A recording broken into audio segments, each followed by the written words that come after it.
noite. Por falar em inspiração, né? Aquela que já vai puxando também a sardinha para amiga, né? Que inspiração. Tenho muito carinho pela Eliane, pelo Alexandre, por todos desta casa. Agradeço o convite.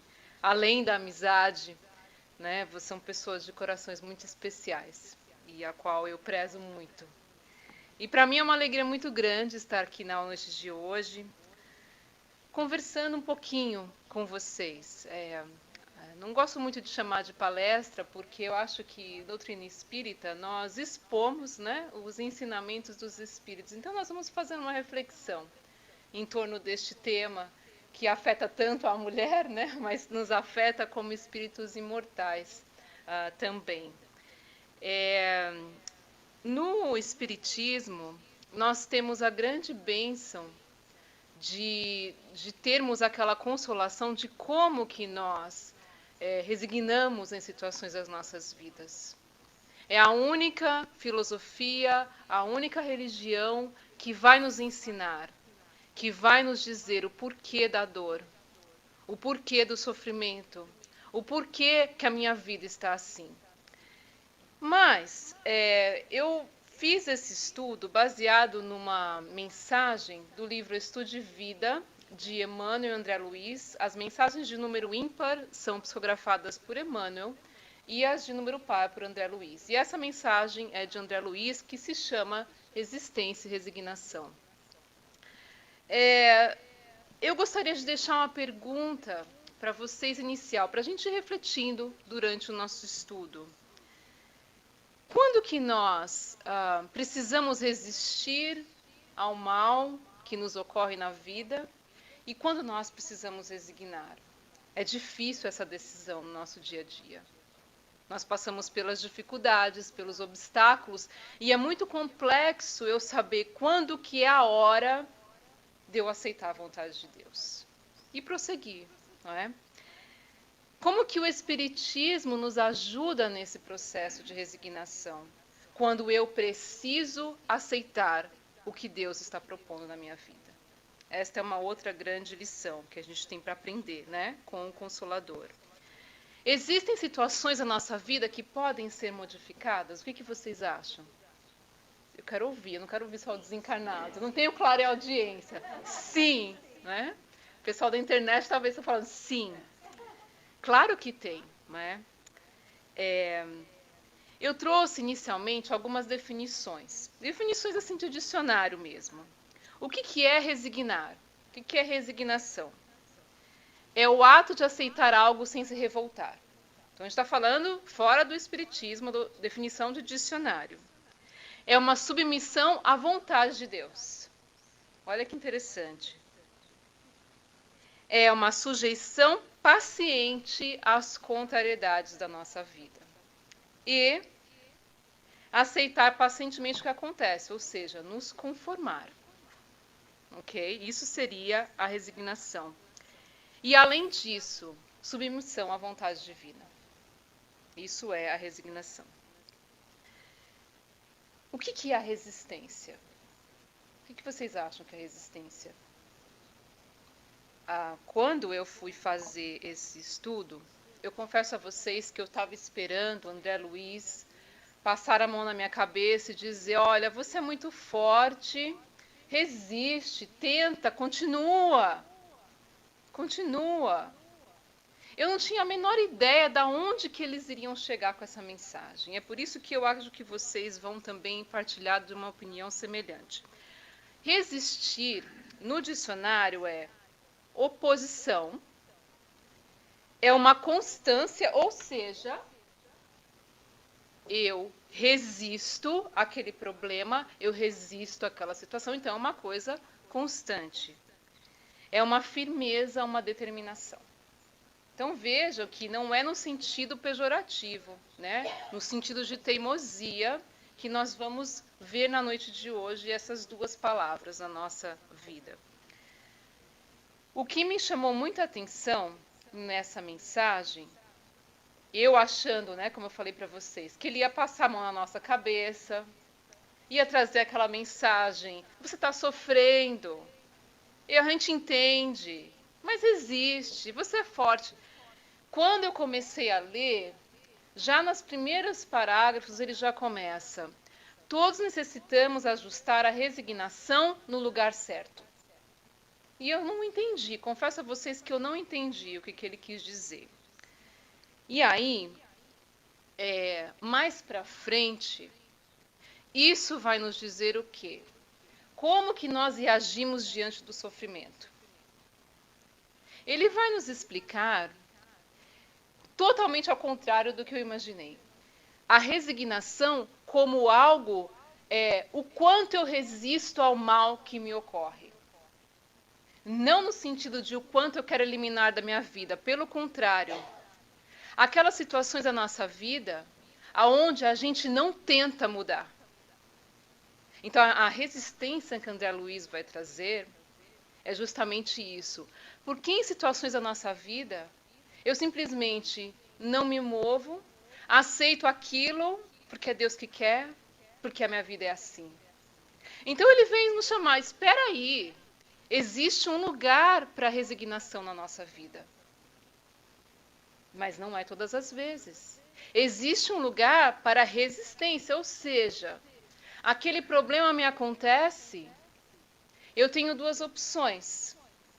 Resistir no sentido de ser constante, de determinar, de ser determinado, de enfrentar, de ir até o fim, de tentar mudar as circunstâncias, ou simplesmente entrar numa postura do quê? De me resignar, não vou fazer nada, porque Deus quer assim.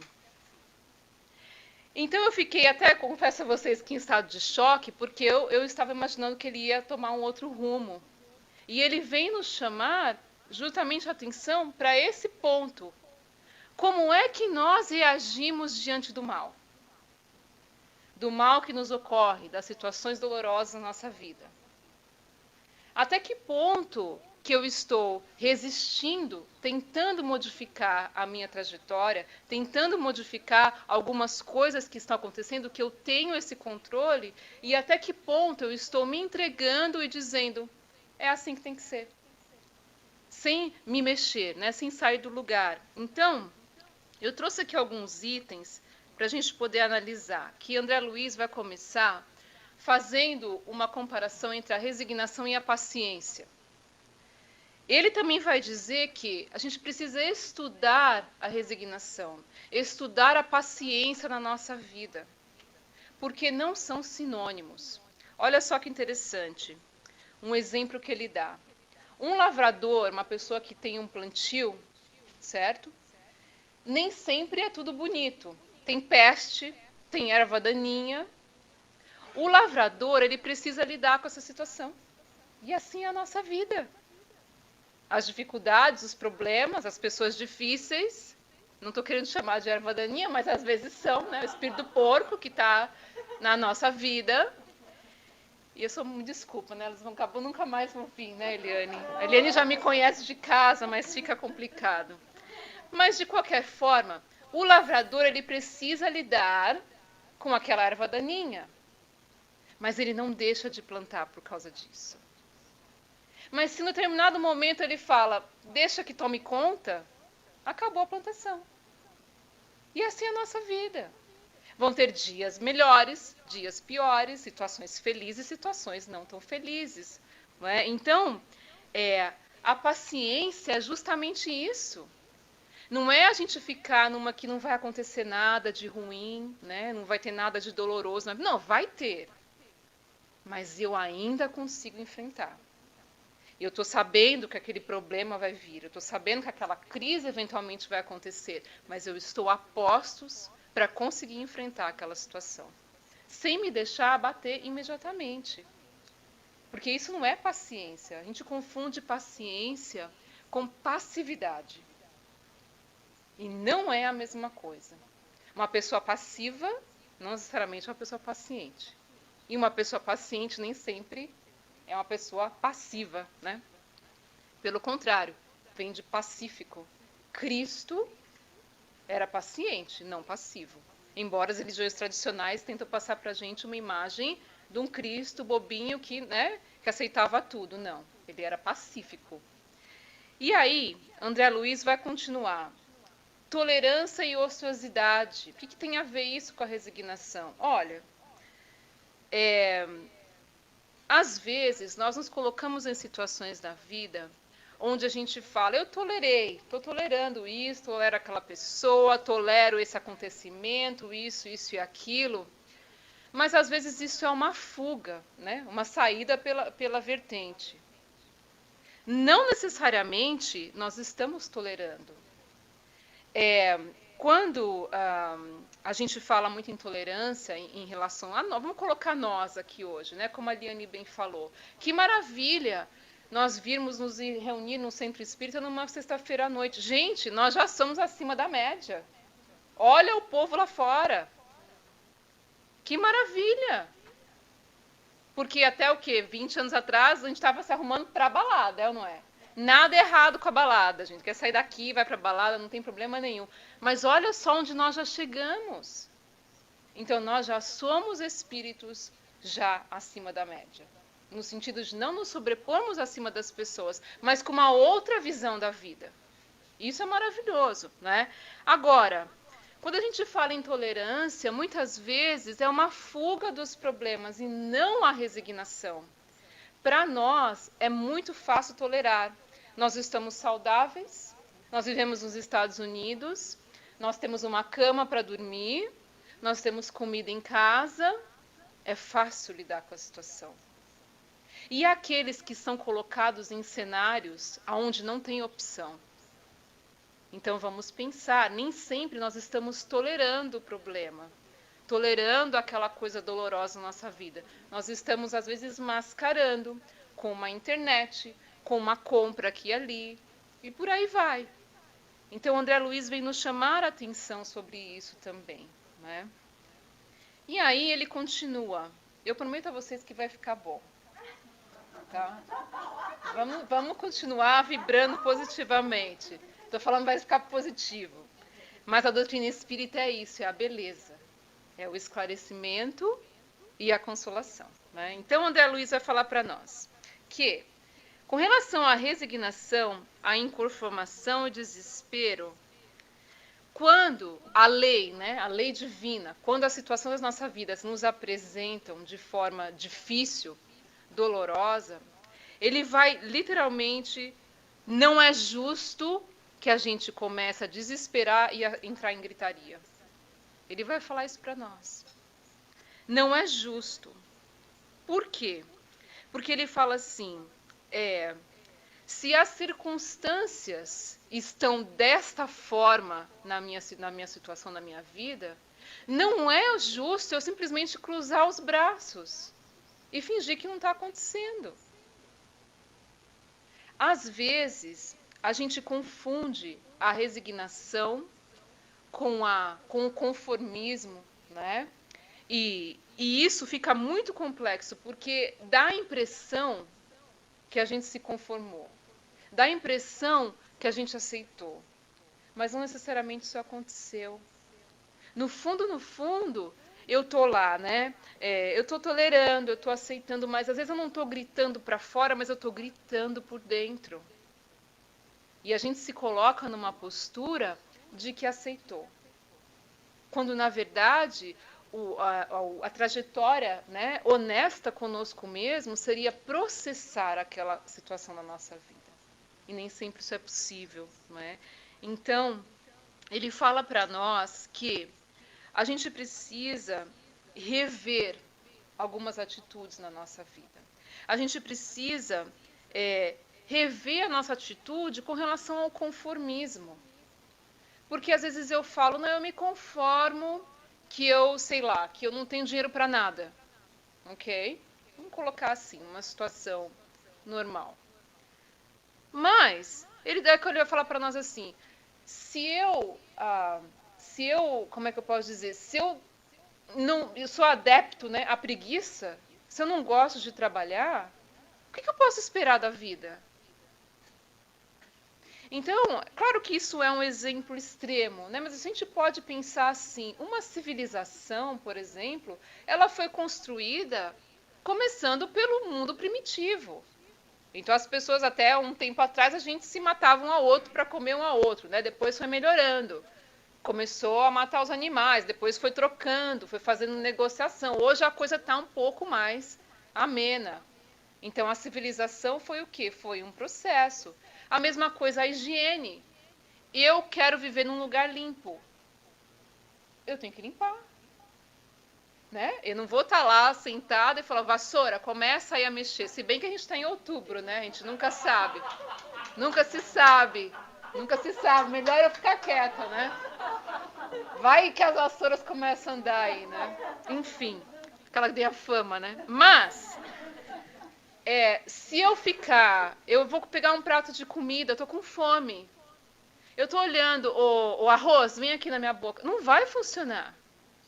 Eu preciso me movimentar. Ah, mas eu estou com fome. Quer dizer, então eu estou me conformando com a fome. Mas o que eu estou fazendo para matar a minha fome? Então, é mais ou menos esse raciocínio, né? Quando a gente pensa nisso, a intenção aqui, meus amigos, é a gente começar a refletir na nossa vida. O que será dentro da minha vida que eu simplesmente estou pondo como é que fala, aquele pano quente? Tampando o sol com a peneira, cozinhando em banho-maria, né? Passando a impressão de que eu aceitei, que eu digeri aquele problema, quando na verdade às vezes não é isso que está acontecendo, né? Então essa é a nossa maior reflexão, né? Em termos do que André Luiz está nos dizendo. Aí ele vai continuar dizendo o seguinte, isso para mim foi assim, como jogar um balde de água fria. Por quê? Ele fala assim, ninguém cultive a resignação diante do mal declarado irremovível, sob pena de agravá-lo e sofrer-lhe a clava mortífera. O que é que ele está querendo dizer para nós? Vamos acordar. Tem coisas em mim e em vocês que nós podemos mudar. E isso quem falou foram os espíritos. Quando Allan Kardec perguntou o que a gente consegue lidar com o mal na nossa vida, a gente consegue eliminar com muitos poucos esforços. Então André Luiz está falando para nós, olha só, não vamos cultivar as coisas que dá para a gente dar uma mudada. Ah, eu sou uma pessoa que eu me olho no espelho e eu vejo uma pessoa que não sabe lidar com dinheiro, por exemplo. Eu não faço nada para mudar, não, eu sou assim mesmo. Nasci assim, ou na minha família nunca ninguém falou como que tem que guardar dinheiro, então eu sou assim. Eu sou uma pessoa esbanjadora, não mudo. Mas eu não me dou o trabalho de buscar talvez um curso de financeiro para eu aprender a poupar dinheiro, para eu aprender a lidar com essa minha ansiedade de gastar o desnecessário. Eu simplesmente me conformo que eu não sou bom com dinheiro. E por aí a gente pode aplicar para várias coisas na nossa vida, não é? Então, André Luiz está falando para nós, olha só, tem coisas que dá para a gente encarar, que dá para a gente afastar de nós, através de modificações, através de ações da nossa própria vida. E tem coisas que não dá para mudar. Nasci sem o braço, não tenho como mudar. Porém, Deus me dá a oportunidade de ter um braço mecânico. Deus me coloca pessoas na vida que me ajudam. A gente não percebe isso. Nós estamos presos àquela situação difícil.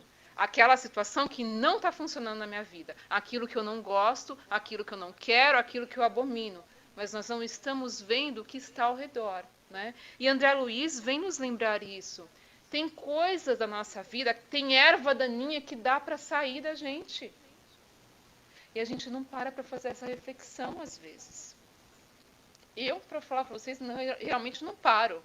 Às vezes a gente roda a baiana, dá um chilique, eu falo, gente, como é que eu não percebi isso? Não percebi esse orgulho, não percebi essa palavra atravessada que eu falei. Sabe, coisas que iam poupar tanto do nosso dia a dia, dos nossos desagrados, mas a gente não percebe.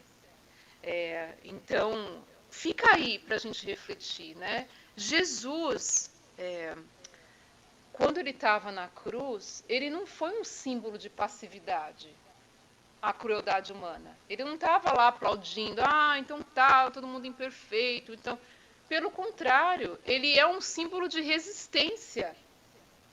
ao mal, de resignação. Porque ele poderia olhar para nós e falar assim, vocês, um bando de traidores, eu saio de lá das luzes para reencarnar nesse mundo e vocês fazem isso comigo? Não. Mas a gente vê Jesus como um coitadinho, né? Quando na verdade ele é o maior exemplo de pacificação e de resignação que a humanidade já viu. O que ele fez na hora que a maior dor da vida dele estava acontecendo? Nos condenou? Ou falou, ah, Senhor, nossa, você me mandou para cá, eu nem sabia que eu ia ser assim. Não. Perdoa esse pessoal todo, meus irmãos que não sabem o que eles fazem. Foi isso que ele fez. Agora, a gente na nossa vida, quando vem aquela pessoa que nos fala atravessado, é muito difícil nós tentarmos entender o nível espiritual da pessoa antes de confrontar. Então, entender o nível espiritual daquele indivíduo é resignar-se, aceitar a pessoa como ela é e seguir a sua trajetória. E é claro que eu não estou dizendo aqui que a gente vai servir de saco de batata para as pessoas, não é isso. Mas aceitar o nível de entendimento, de elevação espiritual que a pessoa possui naquele momento é o mínimo que a gente pode fazer. Não é assim, eu aceito esse filho que é assim, essa mulher que é assim, mas por dentro a gente está se comendo. Né? Eu tenho um exemplo para trazer para vocês. Eu vou até passar primeiro esse slide aqui, mas tem uma pessoa que eu conheço, da minha família, um parente mais distante. Essa senhora, ela sempre foi tida como a forte. Todo mundo tem aquela pessoa na família que fala, a mulher aguenta tudo, né? Falando das mulheres, né? Essa mulher tinha um marido alcoólatra, abusivo, os filhos caíram na droga, o outro no crime, um foi assassinado, ela sofreu de diabetes, ficou cega. Então, por isso vocês estão vendo, a minha vida é maravilhosa, né? E precisou cortar uma perna também por causa da diabetes. Sempre sorrindo, sempre forte, forte. Até recentemente que ela foi ao médico. E o médico falou, eu preciso lhe dizer que você está com metástases em todo o corpo. E os parentes perguntaram, fulana, por que você não foi se tratar, né? Ah, não, nunca tive vontade de me tratar. Não se resignou.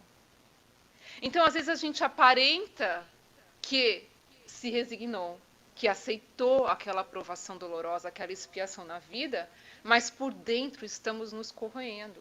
E é claro que eu não estou falando aqui que todos os casos de enfermidade é isso, mas eu estou falando de um exemplo, aonde era uma pessoa que se você visse, você ia falar, era um espírito de luz encarnado. E como é que pode uma pessoa passar por tudo isso e estar sempre sorrindo, sempre forte, sempre ajudando o outro, cega, sem uma perna e com tudo isso acontecendo na família. Mas, na verdade, não se resignou. Eu trouxe esse exemplo para a gente pensar nisso. E não é para a gente ir assim, num extremo, porque isso é um extremo, né? Mas coisas pequenas na nossa vida, que vão indo e vão acumulando. E aquilo vai, dentro de nós, vai fervilhando. E é para a gente refletir o que será na minha vida, que eu acho que eu estou resignada, que eu processei aquilo que eu aceitei, e eu acho que não. Eu perdoei o fulano, mas aí a primeira oportunidade que eu tenho, acontece alguma coisa com uma amiga minha, eu sei bem como é isso, fulana. Fulano de tal, há 20 anos atrás, me fez isso, mas eu já perdoei. Ok? Às vezes, porque a questão do perdão ela é complexa. A gente confunde o perdão com o esquecimento do ato. E não é isso. A pessoa me deu um tapa na cara. Ah, eu perdoei, eu esqueci. Não, você não esqueceu. O que você perdoou e esqueceu é o sentimento ofensivo. A raiva, o rancor da pessoa. Isso nós conseguimos processar com o perdão. Não tem como eu voltar? Ah, não, ela não me bateu. Bateu sim. O ato aconteceu. Não é esquecer, perdoar não é esquecer o que aconteceu. O ato em si. Perdoar é nós processarmos aquilo, tentarmos trabalhar aquela ofensa dentro da gente. Porque a pessoa levou uma pancada, ela levou uma pancada. Ah, esqueci. Não, não esqueceu. Você apanhou e eu também. Então agora é daqui para frente. Mas, às vezes, aquela mágoa, aquele rancor, aquele ódio se dilui. Aí é o perdão. Mas não apaga o ato em si. Tantas pessoas que perdem os filhos assassinados e abrem ONGs de ajuda. Vai mudar? O filho não vai voltar. O filho foi assassinado, mas a pessoa transforma a dor em resignação. Vocês percebem a diferença? Então, esquece que seu filho morreu. Não, não tem que esquecer. Não tem dor pior. Acho que no nosso mundo, né, pelo menos, no nosso estado, não deve ter dor pior do que perder um filho. Por morte natural ou por assassino. Então, não é esquecer o que aconteceu. É nós processarmos aquilo dentro de nós. Essa é a grande diferença. Tem uma mensagem nesse livro de Joana de Ângeles, Leis Morais da Vida, e eu convido a vocês para lerem em casa. Chama-se Heroísmo da Resignação. Não há tempo da gente, diluir toda a mensagem aqui, mas ela é preciosa. Porque Joana de Ângeles vai nos dizer que a resignação, quando a vida responde em dor e sombra, em desafio na nossa existência, ela é uma bênção.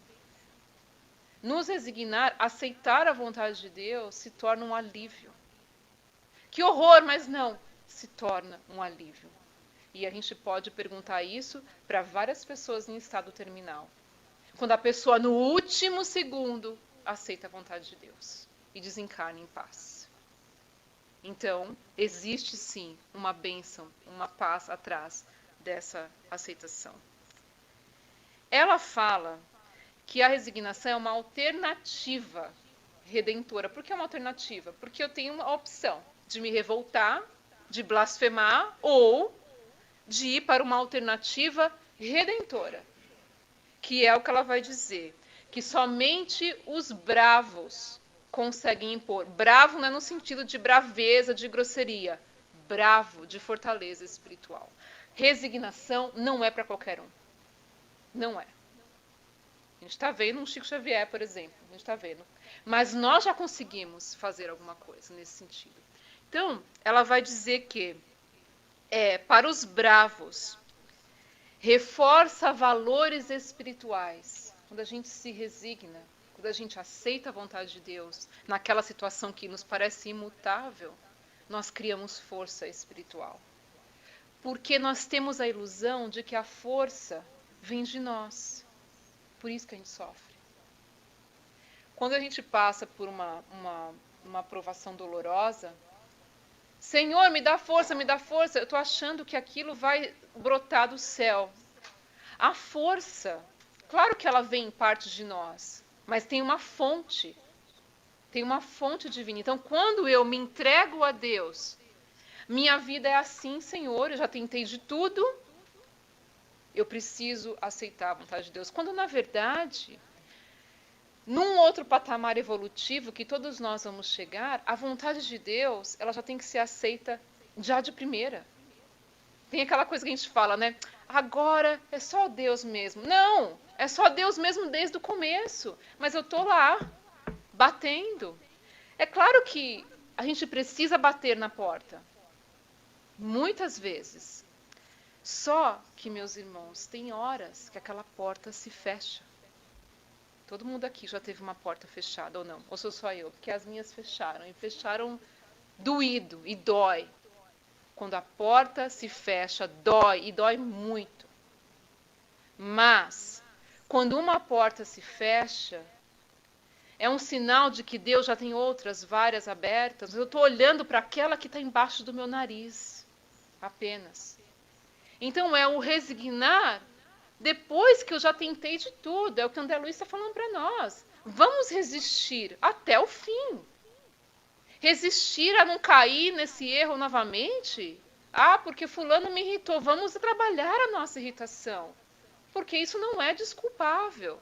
Isso não é, no caso que ele diz, né? É algo removível. Irritar é parte do ser humano. Ter raiva é parte do ser humano. Estar angustiado é parte do ser humano. Mas precisamos saber como nós trabalhamos isso dentro de nós. Como que eu uso a energia da raiva? Uso a energia da raiva para colocar um ponto final em coisas que não estão me levando. Uso a energia da raiva para educar um filho.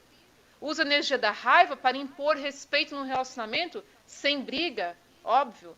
Mas eu preciso me impor, a energia da raiva direcionada. E não no grito, não no tapa. A raiva ela é necessária, né? Mas tem que saber ser canalizada. Essa é a grande questão. Ela fala que a resignação não é estado parasita. Não é desistir de lutar. E a gente tem essa impressão que a pessoa que se resigna, que aceita a vontade de Deus, é uma pessoa fraca. É uma pessoa frágil, bobinha. Olha o Cristo. Olha o nosso Mestre. Então, ela vai simplesmente nos, como é que eu posso dizer, nos fortalecer no sentido do que, não, isso não é bobeira, isso não é fraqueza sua. Isso é fortaleza espiritual. Vai te dar força na luta. Quando eu aceito a vontade de Deus, eu estou fazendo o quê? Deus, você no comando. Quando na verdade tinha que ter sido assim desde o início. É claro que Deus nos dá o que? A nossa parte. Eu quero um trabalho melhor, eu vou para casa, faço a minha oração. Senhor, me ajuda a arrumar um trabalho. Não faço nada. Muito difícil a coisa vai acontecer. Agora, eu procuro pessoas, eu faço o meu currículo, eu me capacito, eu vou atrás, eu acordo cedo, vou procurar, vou em feiras de trabalho, vou fazer. Olha, Deus percebendo que eu estou fazendo a minha parte. Ah, mas eu não consegui o trabalho que eu queria. Porque não era esse o trabalho. É o que nós queremos, mas não é o melhor para nós. E aí aquela porta fechou, eu me revolto, ou eu falo, Senhor, qual que é a próxima? Há de ter um outro caminho, porque o Senhor é bom. Não é um Senhor de castidade. Não é um Senhor de punição. Precisamos ver Deus como um educador e não como um carrasco. E o sofrimento acontece porque nessa parte da resignação, quando a gente se vê inútil, a gente se vê bobinho, a gente se vê frágil, fraco. Ah, então eu tenho que aceitar. Gente, a questão é vermos Deus como um educador, isso nos liberta. E é a proposta do Cristo. Jesus veio nos mostrar um Deus de amor. Um Deus educador que nos diz, meu filho, lá atrás a coisa não andou muito bem. Agora é hora da gente refazer. Não é um Deus que fala, vai lá para aquele mundão, reencarna e se lasca, porque eu não quero saber. Não é assim. E nós somos testados e provados em coisas que nós não sabemos. Então é por isso que a minha prova não é a sua e a sua não é a minha. Todo mundo que vai para uma escola fazer uma prova, não vai fazer um teste de coisa que sabe. E assim é Deus na nossa vida. A gente não vai passar por situações que nós não precisamos. Se eu não tenho problema com álcool, por exemplo, eu posso ir num bar tranquilamente. Posso ir na casa de um amigo que tem uma adega tranquilamente. Vai colocar uma pessoa que tem problema com álcool nessa situação. Vocês percebem? Então, isso a gente pode aplicar para vários outros exemplos, né? Então, a resignação conquistada da não violência do espírito que supera paixões e impulsos a fim de edificar sobre si mesmo. É a gente transformar os obstáculos negativos em avanços libertadores.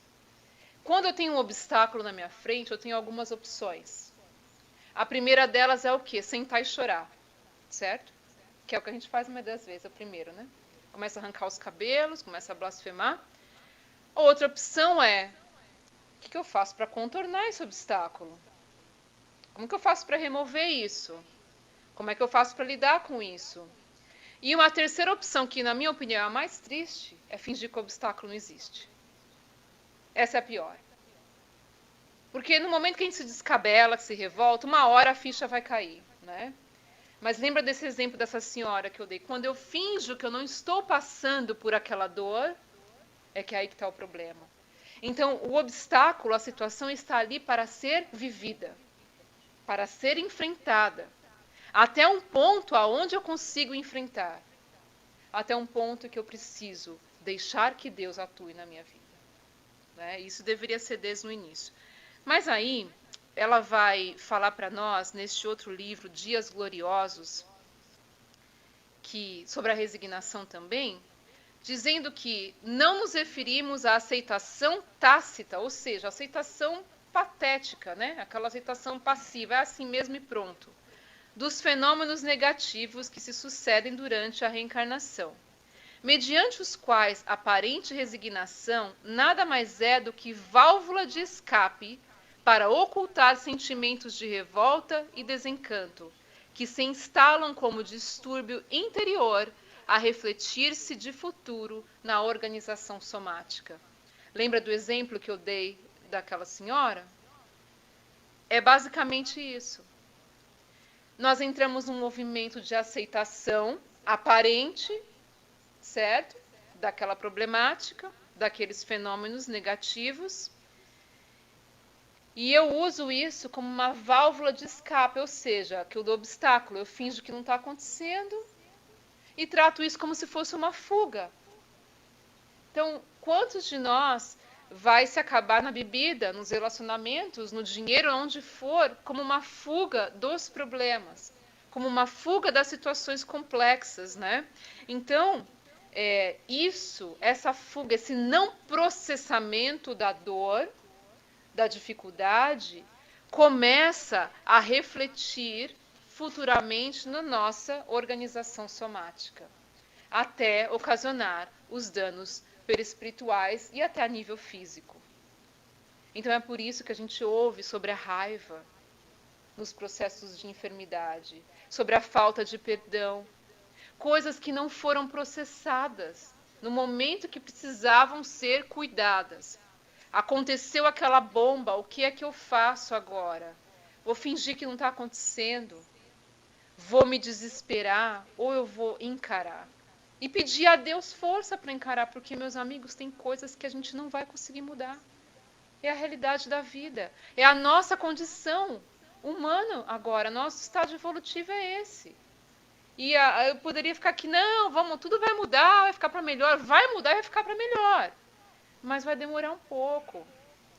Mas a beleza disso que o Espiritismo vem nos trazer é o quê? Que nem tudo é desgraça. Mas nós nos apegamos à desgraça, nos apegamos ao que não está bom na vida. Olha que maravilha que a Eliane comentou hoje. Quantos países têm bombas saindo para todo lado agora e nós estamos aqui num ambiente seguro, entre amigos, nessa vibração amorosa. Ah, mas a minha vida está um inferno. A sua e a minha. Mas olha que maravilha esse momento. Então vamos valorizar o que está bom. A nossa tendência é nos apegar no que não está bom. Por que isso? Tem uma explicação. Porque a nossa condição ainda espiritual ainda está mais próxima do primitivismo, das coisas inferiores, do que das superiores. Então, para um espírito elevado, é mais difícil para ele cair a vibração do que para ele levantar. Para nós é mais difícil levantar. Quantos de nós não tem aquele dia que não consegue orar, que a prece não sobe? Vocês não têm esse dia? Porque eu tenho vários dias, assim. Você vai orar, o negócio não sobe. Fica aquela coisa, por quê? Nós estamos mais arraigados a esse tipo de realidade. Quando eu poderia começar a me prender em coisas que estão funcionando. Ah, mas eu não tenho um braço aqui, ótimo, então eu tenho uma perna. Eu não tenho uma vista, mas eu tenho outra. Não tenho mão, ah, mas eu tenho o cabelo. Sei lá, gente, qualquer coisa. Né? A gente reclama por tão pouco. Gratidão, né? A gratidão à nossa vida, o fato da gente ter levantado hoje. A vida pode estar uma desgraça, mas todos nós estamos de pé. Olha que maravilha. Quantos não conseguiram sair da cama hoje? Quantos? Quantos estão com doenças terríveis? Eu conheço pessoas que estão com dores que a medicina não tem remédio. Não há solução. É conviver com a dor. E nós estamos aqui. A conta do banco está difícil, o trabalho está tenebroso, o marido em casa está assim, a esposa. Mas nós estamos aqui. Isso é a beleza que o Espiritismo vem nos mostrar, nos dar esperança de dias melhores. Não é? a proposta, ela vai falar qual que é a proposta da resignação. O que é essa bendita resignação na minha vida? É de digerir e assumir os acontecimentos. Levei um tapa na cara. Eu levei um tapa na cara. Tô nervosa. A pessoa não agiu corretamente. Tô machucada. Tô magoada. Preciso lidar com isso. Ah, fulano, it's ok. Pode bater. Não tem... Eu já esqueci. Não.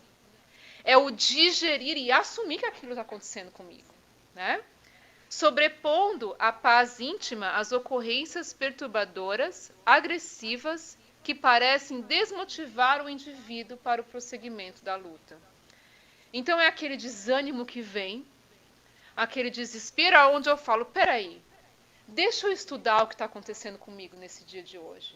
Deixa eu estudar essa situação que parece que não tem solução, mas há de haver uma solução. Há de haver um jeito, não é possível. E quando não há jeito, há o jeito que Joana de Ângeles está nos dizendo, de resignar. E partir para outra. E ver o que mais que Deus tem para me dar. Mas vão ter situações, que é a próxima que a gente vai ver, que não há muito o que fazer, além de calma, resignação e tolerância. A gente vai aprender com esse caso. Trouxe para vocês um caso do livro Céu e Inferno.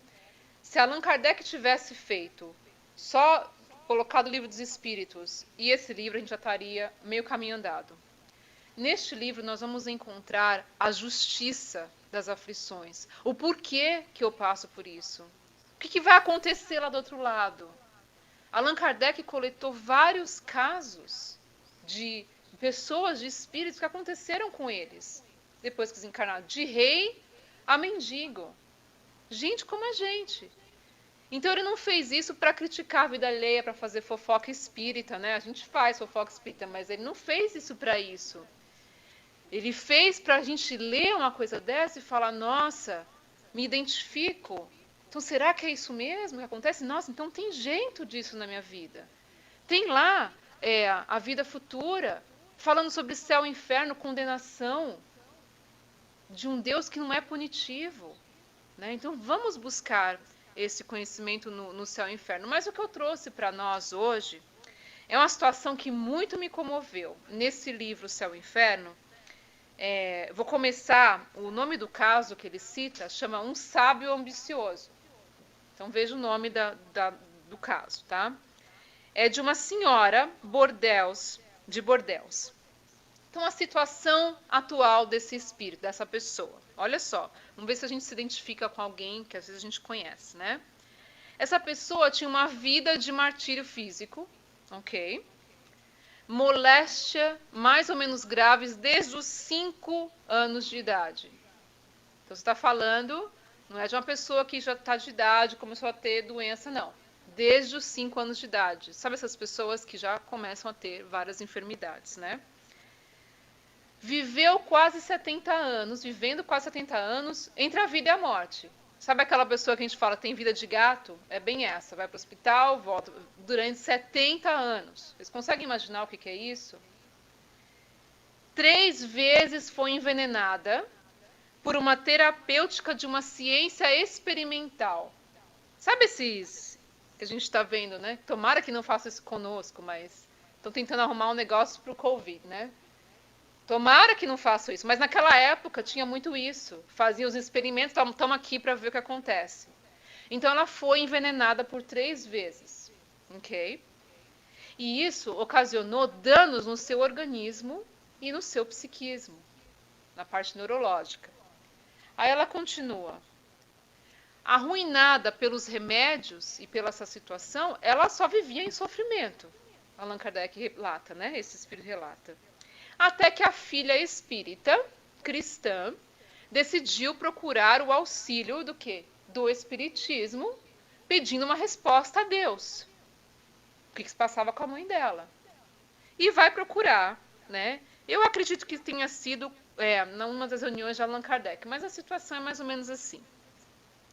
Ela vai procurar um guia espiritual. Agora, vamos tomar muito cuidado quando a gente fala de guia espiritual, né? Porque não é a tendência não é ir para uma casa espírita e chegar aqui para a Eliane e para o Alexandre e falar o que o mentor está falando para você fazer da minha vida. Não é isso. Nós estamos falando de Allan Kardec. Imagina a gente vai numa reunião de Allan Kardec com espíritos, né, dando instruções, consolações a essas famílias em crises dolorosas. Então, começou assim. Quando ela foi lá conversar com o espírito, olha só, eu já tinha jogado a cadeira, eu não conseguia me imaginar essa situação, mas olha só, o espírito falou para ela assim: pedir simplesmente fortaleza, calma e resignação para suportar. Como é que é? Então quer dizer que eu estou desde os 5 anos nessa miséria de vida, dentre a vida e a morte por 70 anos, com dores que a medicina não tem cura, e você me diz para ter calma, resignação e paciência? Que história é essa? Eu já teria batido no espírito, se fosse materializado, teria já... Mas foi isso que o espírito falou. Mas ele não deixou assim, claro, né? Aí ele continuou explicando para a filha daquela senhora. Nessa vida tem tudo uma razão de ser. Olha que consolação, olha a beleza do espiritismo. Não há um dos seus sofrimentos que não tenha relação com sofrimentos que foram causados. Começa a arrepiar, a consolar. Então os espíritos já falaram, você, sua maldita, fez isso. Não é a condenação, é o esclarecimento. Passou por isso, tem coisa atrás, minha irmã. Vamos nos resignar, né? Então ele continua aqui. Não há um dos seus excessos que não tenha por consequência uma privação.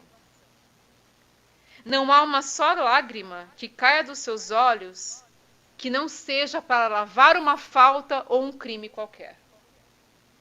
Que impressionante. Eu fiquei chocada na hora que eu li isso. Né? Ele não está falando aqui de choro, que a gente chora, descabela à toa. De dor, do desespero, daquela pessoa que não tem mais o que fazer. Né? Acredito que cada um de nós conhece uma pessoa assim. Suportai, portanto, com paciência e resignação, as dores físicas e morais, por mais cruéis que elas sejam. Que coisa horrorosa. Imagine a situação, a gente escutando isso. Aí ele continua. Imagina aquele trabalhador cansado depois do trabalho, tem diante de si toda aquela bagunça, né? Aquelas espigas de milho, aquela plantação, mas ele tem aquela perseverança, porque ele sabe que lá na frente vai ter a colheita. Então é isso que o Espírito veio falar para ela. E é assim a sorte do infeliz que sofre nesse mundo. Ou seja, nos falando para nós, agora está difícil. Agora é a hora do plantio, de colher aquele plantio que não foi muito bom.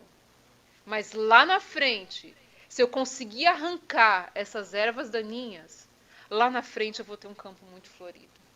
Mas é preciso que essas ervas comecem a sair. Né? Aí ele continua. Assim a sorte do infeliz neste mundo. A aspiração da felicidade deve ser fruto da sua paciência, resistindo às dores da humanidade.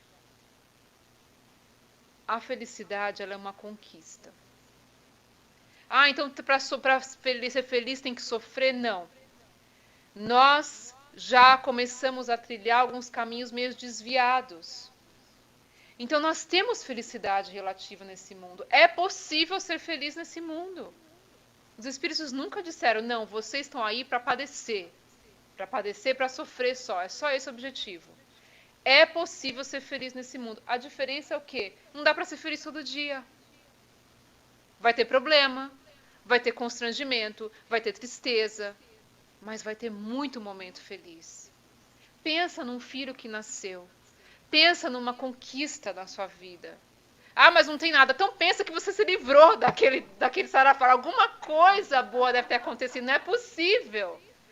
Mas não tem nada. Pensa que você hoje e eu estamos sentados nessa cadeira sem dor. Pelo menos não física, né? Mesmo que moral, mas sem dor física. Isso é uma bênção, né? Aí ele continua aqui. E é isso que acontece com a sua mãe. explicando para a moça. Cada uma das suas dores, acolhida como expiatória, corresponde, olha só, acolhida como expiatória. Não tem escolha. Então são situações que a pessoa não tem para onde fugir, certo?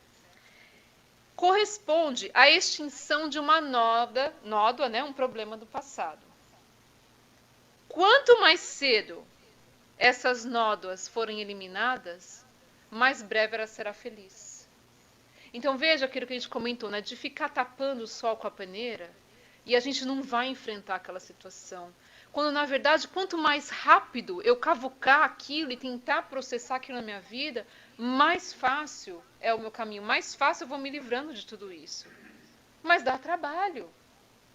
Não é impossível, mas dá trabalho. Fazer o bem dá trabalho. Seguir no caminho do bem, depois que a gente já derrapou, dá muito trabalho. Mas veio Cristo falando, é possível. É possível, meus irmãos, endireitar a nossa caminhada novamente. É possível. E aí continua. A falta de resignação anula o sofrimento, que por isso mesmo teria de ser recomeçado. Então, quando eu me revolto, quando eu blasfemo, quando eu atento contra a minha própria vida, eu estou fazendo o quê? Eu estou agravando a minha condição, ao invés de passar por ela com resignação. Convém, pois, a coragem e a resignação, e se faz preciso pedir a Deus e aos bons espíritos que lhe concedam. Por quê? Porque aquela mulher doente, com dores terríveis, sem esperança nenhuma, vai pedir força da onde? Não tem força. A gente olha para uma pessoa num estado terminal, fulano, tem que se resignar, tem que aceitar, é porque não é eu e você ali. Nesses casos, a única alternativa é pedir força, coragem a Deus e aos bons espíritos. Não há o que fazer. Uma mãe com um filho totalmente débil, não há o que fazer. Pedir forças para conseguir arrancar aquela missão daquele espírito que ela se proporcionou, se comprometeu a atender. Não tem o que fazer. Mas nem sempre a pessoa tem essa força moral. E é aí que entra a beleza do Espiritismo. Para nos auxiliar e nos dizer, agora está muito difícil, mas tem algo lá na frente que vai vir, não é o fim. Aqui não é o fim. Agora eu acho que vocês estão curiosos para saber o que aconteceu, né? Porque o Espírito não ia simplesmente acabar com tudo isso. A fez e pronto, agora ela está passando e pronto. Mas agora, olha a consolação. Imagina se não ia consolar você e a mim. Eu fiquei pensando, me coloquei no lugar. Porque quando Allan Kardec coloca essas coisas, a gente precisa se colocar no lugar dessa pessoa. Está falando para as paredes, está falando para nós. Eu me coloquei no lugar, falei, bom, na primeira fase eu tinha me revoltado. Porque o Espírito fala para mim, ó, aguenta e tenha calma, esperança e resignação, eu já teria me revoltado. Aí ele começou a explicar, olha lá, tem coisa que está passando que precisa passar. Aí já começa a amaciar. Agora a terceira fase. Ele vai explicar para a moça a situação do passado da mãe. Olha a consolação. Sua mãe foi um bom médico. Vocês estão vendo que Deus não dá ponto sem nó, né? Vivendo num meio de muito fácil bem-estar e de homenagens. Não era filantrópica, não se importava com seus pacientes, não fazia absolutamente nenhuma caridade. Vocês estão percebendo? Eu estou falando isso não para condenar, para a gente estudar o caso, né? Mas era sedento de glória e fortuna. Como é que é mesmo o nome do artigo? Um sábio ambicioso. Porque o da Kardec vai chamar a coitada da senhora que tinha dores. Um sábio ambicioso. É a trajetória de um espírito. Então, quando a gente vê uma pessoa nessa situação, é o expurgar. Às vezes você está na reta final daquele sofrimento. É a trajetória, né? Então, eles vão explicar aqui. Ele queria glória e fortuna. E sempre quis atingir o auge da ciência para aumentar a sua clientela. Okay? E o seu prestígio, é óbvio, né? E era capaz de tudo para atingir esse propósito. Sabe aquela pessoa que vai puxando? Vocês conhecem alguém assim? Que vai puxando? Custe o que custar? É o mundo que a gente vive, né? ser feliz, custe o que custar. Eu não quero nem saber quem está na minha frente, eu vou derrapando com tudo. Então era esse mais ou menos o perfil, né? Olha só, previa estudo nas convulsões que investigava. Então ela investigava os pacientes que tinham convulsões.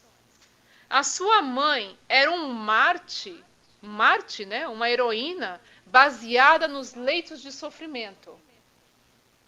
Através da dor do outro, ela se envaidecia, ok? Como que ela fazia isso? Enquanto o próprio filho se submetia a experiências dos seus fenômenos que ela tentava experimentar. Agora vocês imaginam, no próprio filho.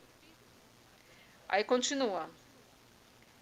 Aos velhos, aos idosos, ela abreviava os dias. Então ele fazia experimentos. Lembra que ela foi envenenada por alguns remédios? Ah, nossa, então Deus é misericordioso. É, porque poderia ter feito muito pior. Então veja que, né, da situação. Então aos idosos ela abreviava a vida com os seus experimentos. Aos homens saudáveis enfraquecia o seu vigor. E como que ela fazia isso? Querendo comprovar os ensaios desse medicamento. Então, na experimentação doentia, para conseguir alcançar um prestígio perante a ciência e a medicina, ela experimentava essas drogas. Ali, a pior parte, gente, as experiências eram feitas sem que o paciente soubesse. É de doer, não é? Nossa, então, que justiça. Então, isso aí, como é que tá lá? Então, lá fora, gente, o mal não vai ficar impune. Quem pune não é Deus. Nós mesmos, pelas suas próprias leis que nós desviamos, está aqui. Não é Deus falando para essa mulher, ah, você reencarna desse jeito e pronto. Olha a trajetória do espírito, né? Aí, ela fica assim. Satisfação, cupidez, sede de ouro e renome era o motivo da sua conduta. Era o que lhe dava aquela vida, o que dava gás, né, para aquela pessoa. Foi preciso séculos de provações terríveis. Então a trajetória daquela senhora não era só essa vida da coitada senhora que estava sofrendo. Esse espírito já tinha passado por séculos de provações terríveis. Estava na reta final. Olha que interessante. Para domar esse espírito ambicioso e cheio de orgulho, até que o arrependimento começasse a sua regeneração, que é justamente nessa encarnação. Olha que coisa. Agora, isso é a consolação maravilhosa. Termina a reparação. Visto que, como as provas desta última encarnação são suaves, perto do que esse espírito já enfrentou. Vocês conseguem imaginar uma coisa dessa? Eu fiquei até arrepiada. Coragem. Porque se a prova foi longa e cruel, grande será a recompensa pela resignação, pela paciência e pela humildade. E a gente quer fazer o quê? Eutanásia. Tirar a pessoa do sofrimento. Tentar resolver a vida do outro. Quando, na verdade, às vezes é o último momento daquele espírito em provações dolorosas de regeneração. Então aqui a filha procurando ajuda, procurando consolo na doutrina espírita para poder consolar a mãe. Eu acredito que cada um de nós aqui, se nós soubéssemos o que nós já plantamos anteriormente, estaríamos dando graças a Deus à vida que temos. E graças a Deus, Deus é tão bom, mas tão bom que Ele não deixa a gente saber. Porque seria uma loucura, né? Então depois, essa senhora, ela depois que desencarnou, veio contar que realmente é assim a história que sucedeu. Foi essa a trajetória dela, confirmando a veracidade das comunicações, né? Então eu trouxe esse caso para a gente poder ilustrar em que momentos que cabe uma resignação. Em situações em que não há o que fazer. Não há o que fazer numa situação dessa. Agora, tem coisas na nossa vida que há muito o que fazer. E a gente vai ver aqui. Na questão 924, Allan Kardec vai perguntar assim: há males que independem da maneira de como que a gente vive, né, na vida. Mas atinge até aquelas pessoas boas, aquelas pessoas mais justas. Não temos meio de evitar?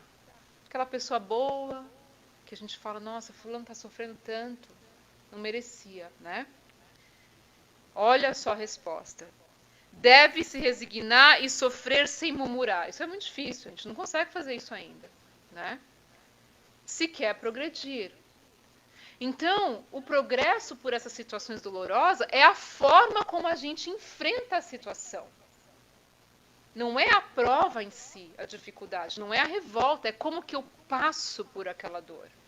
O meu nível de sofrimento vai variar de acordo com como que eu passo por aquela dor. É só a gente visitar um centro de terapia para o câncer. Eu gosto sempre de citar esse exemplo, porque nesses centros de terapia para o câncer, você vai ver quem está doente e quem não está doente. Quem está doente é aquele que está com o espírito doente. Eu conheço pessoas que estão com câncer. Você olha a pessoa e fala, você não acredita. Você fala, da onde que... A pessoa, ela está doente, ela não é doente. Enquanto muitos de nós não carregamos nada fisicamente, mas estamos doentes por dentro. Né? Então é aí que eles estão querendo chegar. Se, porém, lhe é dado consolação na própria consciência, que lhe dá a esperança de um futuro melhor, se fizer o que é preciso para obter. Aí é que está a questão. Vem a dificuldade, eu cruzo meus braços. Não faço nada. Então, há um futuro promissor. Eu preciso trabalhar para que ele se modifique. Né? Aí ele começa aqui, continua nessa questão 486. Os espíritos se interessam pelas nossas desgraças e pela nossa prosperidade. O que vocês acham? O nosso mentor, aquele espírito extremamente ocupado, que deve estar lá na Lua já, né? Fico pensando eu, talvez não, porque ele é muito evoluído, né? Mas será que ele se entristece e se fica feliz com as nossas dificuldades e com as nossas... Vamos ver o que os espíritos respondem. Os bons espíritos fazem tudo o que é possível e ficam felizes com as nossas alegrias. Olha que maravilha. Afligem-se com os nossos males quando não suportamos com resignação. Na hora da revolta, na hora da blasfêmia, na hora da revolta a Deus, de querer tirar a vida, está lá o nosso mentor chorando conosco. Tentando, por muitas e muitas vezes, nos sustentar a esperança, e nós não estamos dando ouvidos. Né? Então, eu queria trazer para vocês aqui uma comparação que Joana de Ângeles faz entre prova e expiação. A gente ouve muito falar isso no movimento espírita e é difícil a gente tentar distinguir uma da outra, né? Então vamos tentar ver aqui. A prova, lembra do teste, é a oportunidade para o espírito se renovar. Então nós encarnamos com aquele teste, com aquela prova. Já a expiação é um corretivo severo, não tem escapatória, você vai passar por isso e pronto. Que é o caso daquela senhora. Certo? O espírito estimulado a conquistas novas enquanto resgata débitos. É o que nós passamos na maioria das vezes. Muitas coisas da nossa vida não são expiações, são provas. E a gente vê como se o mundo estivesse acabando. Mas olha que maravilha. Estamos com vários problemas, com dificuldades, e hoje a gente está aqui num momento feliz. Hoje a gente está aqui tentando espairecer a mente, tentando buscar coisas para o nosso espírito através da doutrina espírita. Está difícil aqui, mas está feliz aqui. Essa é a natureza, a nossa natureza de agora, a nossa realidade. Já a expiação, expiando, se recupera e aprende, sem outra alternativa, enjaulado num processo de depuração. Não tem escapatória. A pessoa muitas vezes reencarna num corpo que não tem o que fazer, deficiente. E ela vai passar por aquela expiação. Aí eu tenho um probleminha no dedo, a vida está acabando para mim. Né? Quando eu poderia ir ao médico, quando eu poderia ficar de repouso, quando eu poderia isso e aquilo. Tem várias situações que a gente pode pensar. Mas tem situações que não tem jeito. Né? A prova, ela é solicitada. O que exatamente que a gente está pedindo? nós pedimos os nossos testes.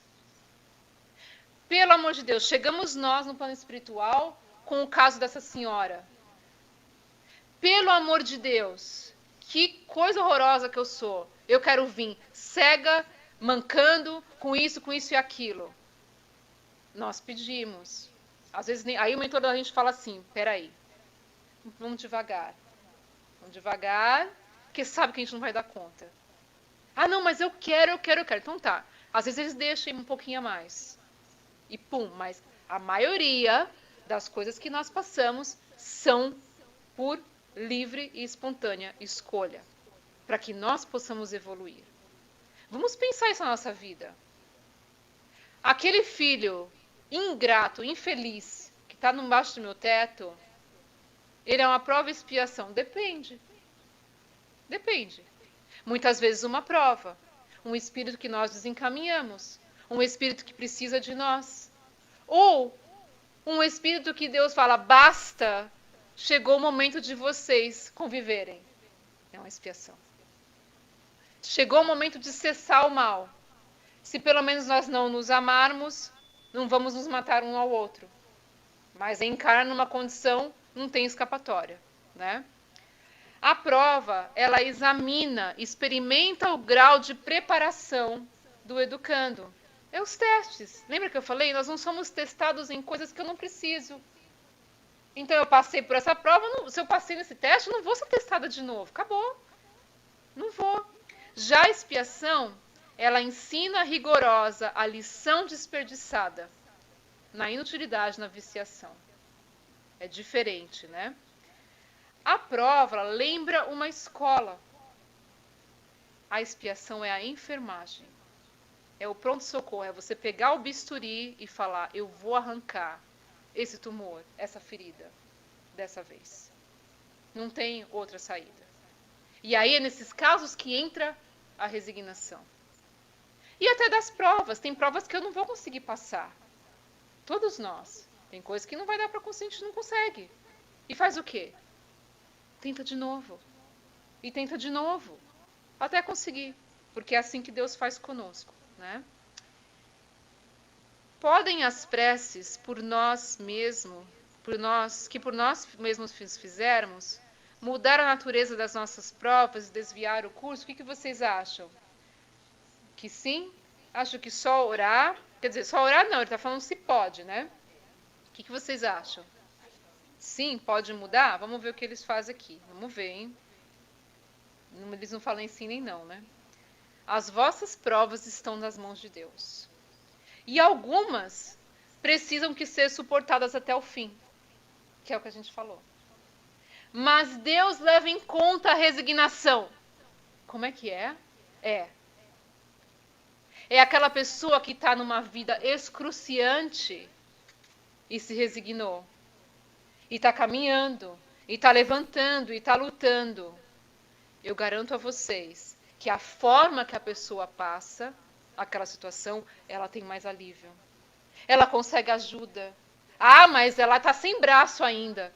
Aparece alguém para ajudar. Aparece uma situação assim.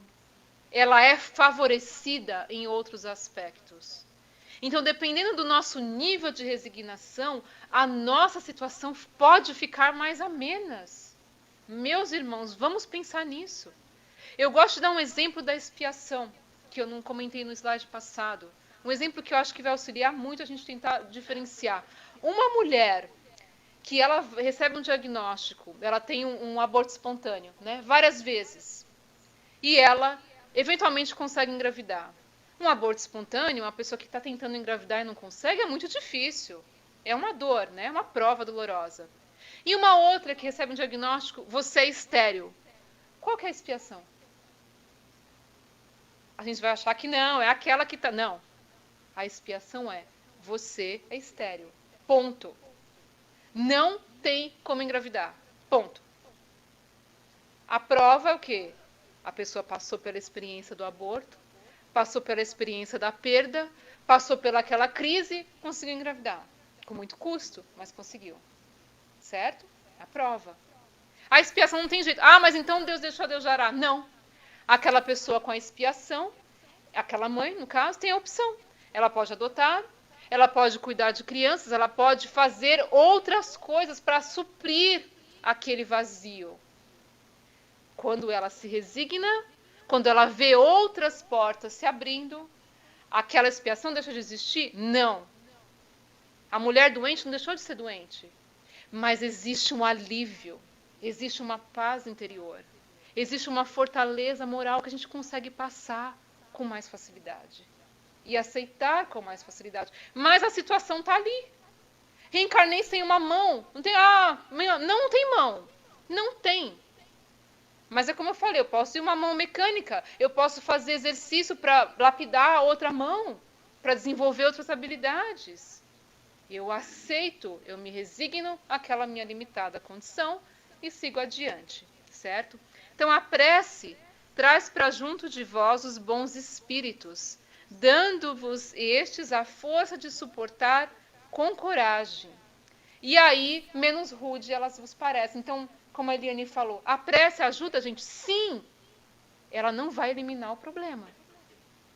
Vai lá, ora por mim para esse negócio sair da minha vida. Não, não vai.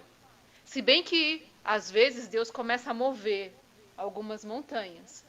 Mas não nos iludamos. Existe uma parte que nós precisamos fazer.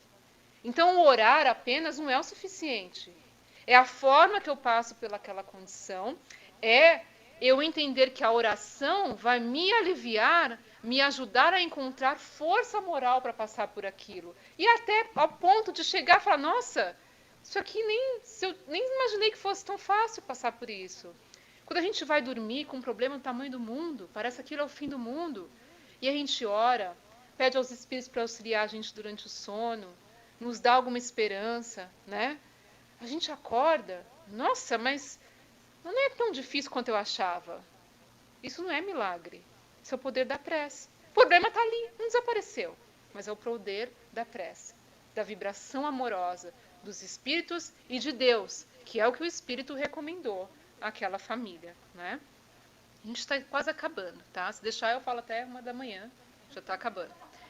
O homem pode suavizar ou aumentar o amargor de suas provas, conforme o modo que encara a vida terrena. Tanto mais sofre ele, quanto mais longa se lhe afigura a duração do sofrimento. Então vem o Espiritismo nos ensinando que há algo além daqui. Que há algo lá na frente, a vida futura. Mas o sofrimento está agora. Tá, mas não é o fim. Allan Kardec falando para nós que o Espiritismo nos ajuda a ver as coisas com uma fé tão inabalável, de tão alto, que aquilo ali parece superficial. Que aquilo ali a gente consegue reconhecer que é passageiro. A gente consegue, na perda de um filho, saber, está doendo. Não tem como voltar atrás. Mas eu sei que eu vou encontrá-lo. Enquanto outras religiões jamais vão nos dar essa consolação. Então a dor está ali, mas o Espiritismo nos consola e nos ajuda a passar pelas situações dolorosas que a gente enfrenta. Elege mesmo sofrendo a humildade e a resignação como companheiras valiosas de que não podes prescindir e avança, renovando-te a cada dia, perseverando a todo instante na certeza de que a tempestade que devasta é a igualmente benfeitora ignorada, que arrasta mazelas magnéticas, insetos nocivos, micróbios danosos e descargas elétricas perniciosas, limpando o ar e vitalizando a terra. Na hora que vem a tempestade, é muito difícil. E depois que passa, é a limpeza espiritual. É a higienização, é o nosso espírito se fortalecendo. Há 20 anos atrás, eu olho para trás e falo, nossa, se acontecer isso aqui hoje, não ia ser nada.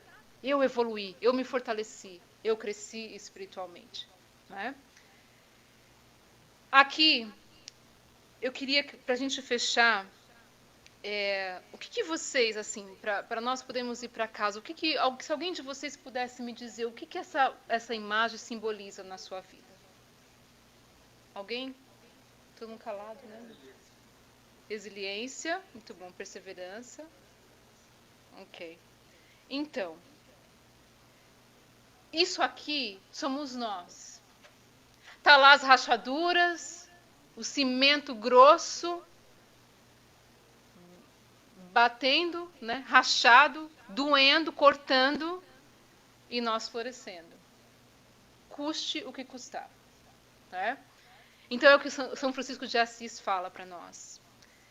Dá força, Senhor, para que eu possa mudar o que pode ser mudado. E resignação para aceitar o que não dá para ser mudado. É o que dá para fazer. Mas a vida pode ser florida, embora as nossas tremendas provas e expiações. Dá para a gente ser feliz. Tem como ser feliz. E eu gostaria de fechar com um trecho do Evangelho segundo o Espiritismo, que eu convido a vocês a buscarem no capítulo 28 das preces espíritas. Toda vez que nós estivermos nesse momento crucial da revolta, da indignação, de não saber aonde que vai suportar, até onde vai aguentar, vamos fazer esta prece. Meu Deus, és soberanamente justo. Todo sofrimento neste mundo há de ter a sua causa e a sua utilidade. Aceito a aflição que acabo de experimentar, como expiação de minhas faltas passadas e como uma prova para o meu futuro.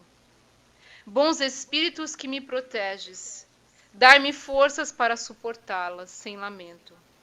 Fazei que elas sejam um aviso salutar, que me acresça a experiência, que abata em mim o orgulho, a ambição, a vaidade e o egoísmo, e que, acima de tudo, contribua para o meu adiantamento. Meus queridos irmãos, mais uma vez eu agradeço, rogando a Jesus que esteja conosco, e muito obrigada pela sua atenção.